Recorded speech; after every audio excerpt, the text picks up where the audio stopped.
The process begins with the crushing machine, which breaks down animal byproducts into smaller pieces, enhancing the efficiency of subsequent stages.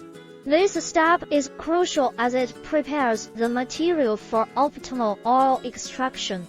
Following this, the screw press is then used to physically extract the oil from the cooked material. This piece of equipment applies significant pressure to squeeze out the oil. Finally, the refining equipment is employed to purify the crude oil obtained from the pressing stage. This involves processes such as deguming, neutralization, bleaching, and deodorization, which improve the clarity, color.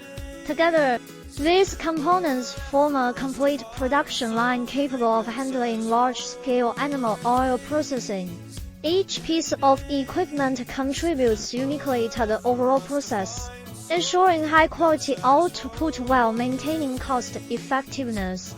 The integration of modern technology in these machines has significantly enhanced productivity and reduced labor intensity.